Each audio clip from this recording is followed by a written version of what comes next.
श्री सृष्टतनया सर्वसिद्धया विश्वकर्माया नमो नमः। प्रेम से बोलिए शिल्पेश्वर भगवान विश्वकर्मा की जय। विश्वकर्मा है शिल्पी महान, उनसे शिल्प का सारा ज्ञान।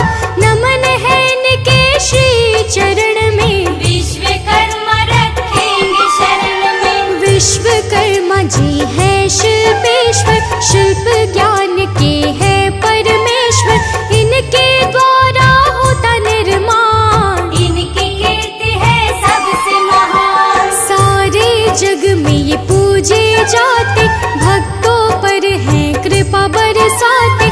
जो भी इनके शरण में आता, रचनात्मक शक्ति को पाता। देव शिल्पी को हम सब ध्याए, श्री चरणों में ध्यान लगाए।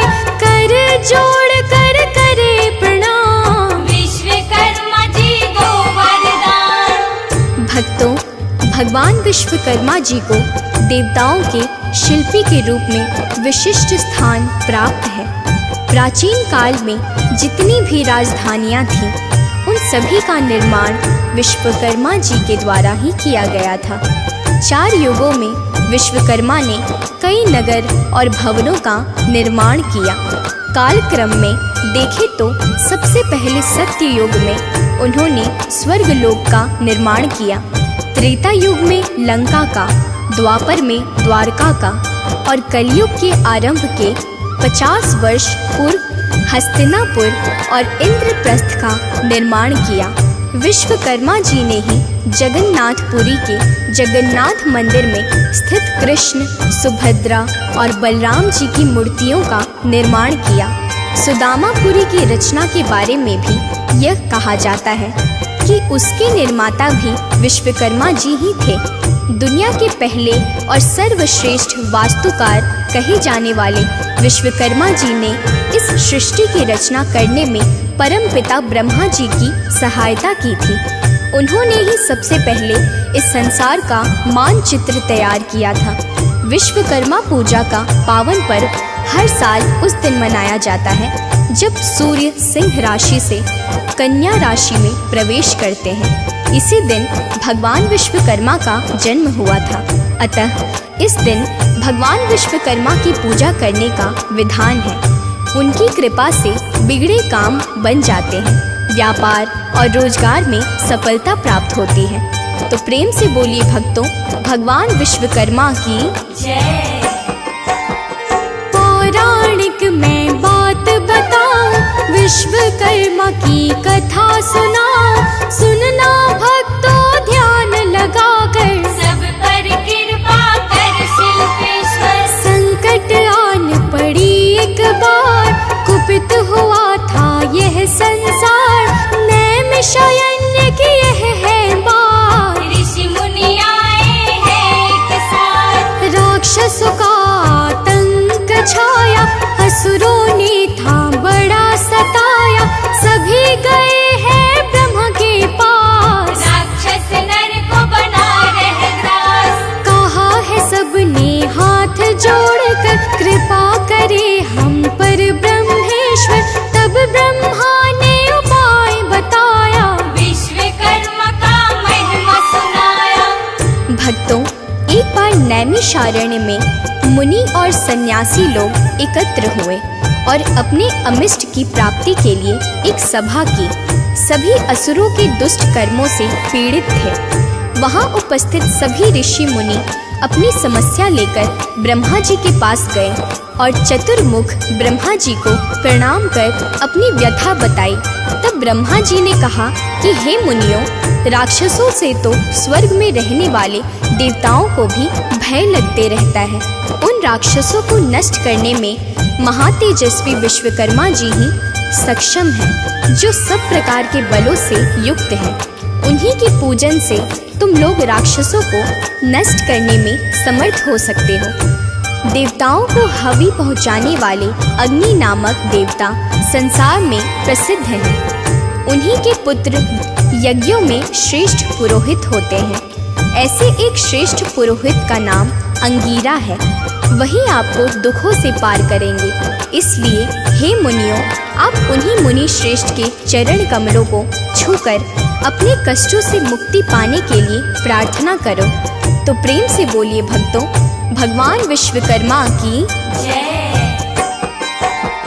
ब्रह्मा जी के कथानुसार गए सब अंगीरा के द्वार, कहा मुनि श्रेष्ठ कष्ट हरो, हमारी समस्या दूर करो। कहे अंगीरा करो तुम ध्यान, सुमिरो विश्वकर्मा भगवान, विश्वकर्मा जी कृपा करेंगे, वही तुम सबके कष्ट हरेंगे। मन से हटा कर सारी व्यथा, सुनो विश्वकर्मा की कथा, अमावस्या को उनको ध्याओ, अपने कष्टों से मुक्ति पाओ। सबने किया है तब यह काम, सुमिरा है विश्वकर्मा का नाम, प्रसन्न हुए हैं तब भगवान, मिला है राक्षसों से निदान। भक्तों, ब्रह्मा जी के कथन के अनुसार ऋषियों ने सब यज्ञ अनुष्ठान आदि किए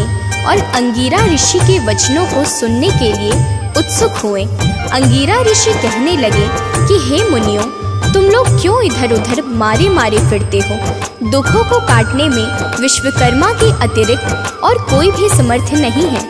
इसलिए तुम्हें चाहिए कि अमावस्या के दिन अपने साधारण कर्मों को रोककर भक्ति पूर्वक भगवान विश्वकर्मा की कथा सुनो, जिसके सुनने मात्र से जन्म जन्मांतर के पाप नष्ट हो जाते हैं। मुनि लोग ब्रह्मचर्य व्रत में स्थित हो विश्वकर्मा देव की पूजा विधि विधान से करो। इस प्रकार महर्षि अंगीरा के वचनों को सुनकर सभी अपने अपने आश्रमों को चले गए और यज्ञ में विश्वकर्मा देव का पूजन किया, जिसका परिणाम यह हुआ कि उसकी पूजा से सारे राक्षस भस्म हो गए, यज्ञ विघ्नों से रहित हो गए तथा सभी ऋषि मुनि नाना प्रकार की शक्तियों से संपन्न हो गए। भक्तों, जो मनुष्य भक्ति पूर्वक भगवान विश्वकर्मा का चिंतन करता है, वह सुखों को प्राप्त करता हुआ संसार में बड़े पद को प्राप्त करता है। उसे सभी सत्कार्यों में सफलता प्राप्त होती है। तो प्रेम से बोलिए भक्तों, भगवान विश्वकर्मा की जय। एक पौराणिक कथानुसार घटते हुए घटना एक बार, प्रमंगद नाम का था एक राजन, सदा करता था धर्म का पालन, स्नेह से करे प्रजा पर शासन, पत्नी उसकी कर्तव्य परायण, कमला था भार्या का नाम, सदा जपती थी प्रभु का नाम। राजा को हुआ कुष्ठ का रोग, मन में उसके उठा है क्षोभ, पूर्व जन्म का सजा था पाया, उस पे पड़ा था पाप का साया।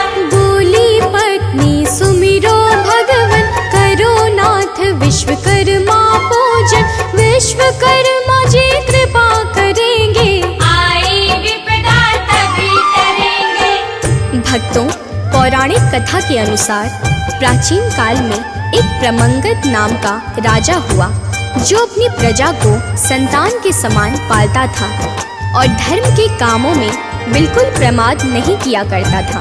वह अपनी प्रजा पर स्नेह से शासन करता था और कभी भी दंड से प्रजा का दमन नहीं करता था। राजा के कमल के समान नेत्र वाली विदुषी, धर्म, कर्म व व्रत परायण कमला नाम भार्या थी। किसी देव योग से उस राजा के शरीर में दारुण कुष्ठ रोग उत्पन्न हो गया। बार बार चिकित्सा किया गया पर रोग बढ़ता गया। अपने पूर्व जन्म में स्वार्थ में होकर उसने प्रचारित किया था कि यह संसार अनादि है, इसका कर्ता कोई विश्वकर्मा नहीं है। वह नास्तिक मत का प्रचारक था, इस कारण उसकी यह गति हुई थी। उसके दुख से दुखी होकर पतिव्रता रानी एक दिन बोली, हे राजन, हमारा कुल पुरोहित अचानक अक्षय रोग से ग्रस्त होकर बिल्कुल अंधा हो गया था। उसे उपमन्यु पुरोहित ने बताया था कि अमावस्या का व्रत कर श्री विश्वकर्मा जी का पूजन करना चाहिए। तो प्रेम से बोलिए भक्तों, भगवान विश्वकर्मा की जय। राजा सब कामों को छोड़कर पूज्य शिल्पेश्वर हाथ जोड़कर ब्रह्मचारी रहकर फलहार अमावस्या को रह निराहार विश्वकर्मा को निस दिन ध्याए उनकी भक्ति में मन को रमाए करता था व्रत कथा का पाठ पत्नी देती थी उसका साथ अमावस्या को करता पूजन होंगे प्रसन्न शिल्प गुरु भगवान पूर्व जन्म का धुल जाए पाप खत्म होंगे सब दुख संताप कुगति को बदले भगवान कृपा करे ही दया निधान प्रसन्न हुए हैं तब शिल्पेश्वर कुष्ठ मिटने का मिला है वर। भक्तों, प्रमंगद राजा से रानी ने आगे कहा कि तब से ही उस पुरोहित में सब कामों को छोड़कर विधि पूर्वक व्रत किया। व्रत के दिन ब्रह्मचारी रहता और फलहार करता तथा धर्म चर्चा में लीन रहा करता था। उस व्रत के प्रभाव से कुल पुरोहित को दिव्य दृष्टि प्राप्त हुई और बुढ़ापे में भी उसकी देखने की दृष्टि नष्ट नहीं हुई। हे महाराज, मैं दीनता के साथ प्रार्थना करती हूँ कि आप भी दीन पालक श्री विश्वकर्मा की शरण में जाइए, जिससे इस दुख से छुटकारा मिले। तब राजा बोले, हे प्रिय, तुमने ठीक कहा। इस बात को सुनकर मेरा चित्त बड़ा प्रफुल्लित हो रहा है और मुझे निश्चय सा हो रहा है कि भगवान श्री विश्वकर्मा के व्रत से रोग की अवश्य निवृत्ति होगी, क्योंकि किसी भी कार्य की सिद्धि में चित्त का उत्साह पहले ही कह दिया करता है। भक्तों, उस दिन से लेकर वह राजा प्रतिदिन श्री विश्वकर्मा जी का पूजन और वंदन करके फलाहार करने लगा। अमावस्या के दिन सब कामों को छोड़कर विश्वकर्मा जी का पूजन और व्रत करने लगा और भगवान विश्वकर्मा की कृपा से उसे पूर्व जन्म के प्रतिफल कुष्ठ रोग से निजात मिल गया। अतः पूर्व जन्म की कुगति को सुगति में परिवर्तित करने के लिए भगवान श्री विश्वकर्मा की शरण में जाना चाहिए और अमावस्या को उनकी व्रत कथा का पाठ या श्रवण करना चाहिए।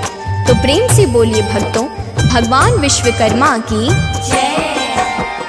विश्वकर्मा दिव्य वास्तुकार सृजन करते सुख का सार जो भी करता इनका पाठ उनको मिलता इनका साथ। कहूँ कथा में शास्त्र अनुसार काशी में था एक रथकार जिसका था छोटा परिवार था वह निर्धन बेरोजगार नहीं था उनको कोई संतान समझ न पाए वह इंसान कैसे हो इसका निराकरण तब गया शिल्प गुरु शरण। विश्वकर्मा ने कृपा बरसाया पति पत्नी ने संतति पाया विश्वकर्मा की जब कृपा बरसे कष्ट कलेश मिट जाए घर से।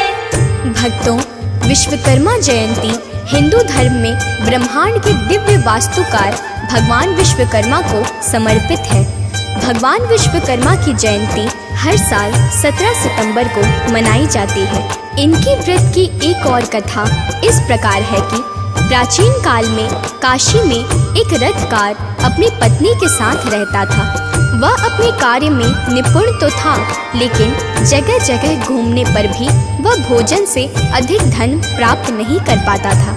उसके जीविकोपार्जन का साधन निश्चित नहीं था। इतना ही नहीं, उस रथकार की पत्नी भी पुत्र न होने के कारण चिंतित रहा करती थी। पुत्र प्राप्ति के लिए दोनों साधु और संतों के पास जाया करते थे, लेकिन उनकी यह इच्छा पूरी न हो सकी। तब एक पड़ोसी ब्राह्मण ने रथकार से कहा, तुम दोनों भगवान विश्वकर्मा की शरण में जाओ, तुम्हारी सभी इच्छाएं अवश्य ही पूरी होंगी। और अमावस्या तिथि को व्रत कर भगवान विश्वकर्मा का महात्म्य सुनो। भक्तों, ब्राह्मण देव के बताए अनुसार अमावस्या को रथकार की पत्नी ने भगवान विश्वकर्मा की पूजा की, जिससे उसे धन धान्य और पुत्र रत्न की प्राप्ति हुई। वह सुखी जीवन व्यतीत करने लगे। तो प्रेम से बोलिए भक्तों, भगवान विश्वकर्मा की जय। वास्तुदेव के है ये संतान, विश्वकर्मा की कृपा महान।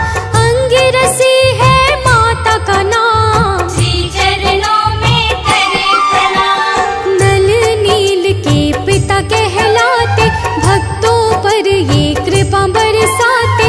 रिद्धि सिद्धि इनकी जाया, अजब है भगवान की माया। संज्ञा भीन की ही संतान, जिसके पति है सूर्य भगवान। आओ करे हम इनका ध्यान, सुमिरे विश्वकर्मा भगवान। जो भी करता कथा श्रवण, उसको मिलता है अन्न धन। विश्वकर्मा श्री जन का सार, नमन प्रभु को बारंबार। भक्तों, एक और पौराणिक कथा के अनुसार जब सृष्टि का निर्माण हो रहा था, तो वहाँ सर्वप्रथम भगवान नारायण यानी साक्षात भगवान विष्णु क्षीर सागर में शेष शैया पर प्रकट हुए। भगवान विष्णु के प्रकट होने के बाद उनकी नाभि कमल से चतुर्मुख भगवान ब्रह्मा दृष्टिगोचर हुए। ब्रह्मा के पुत्र धर्म और धर्म के पुत्र वासुदेव थे।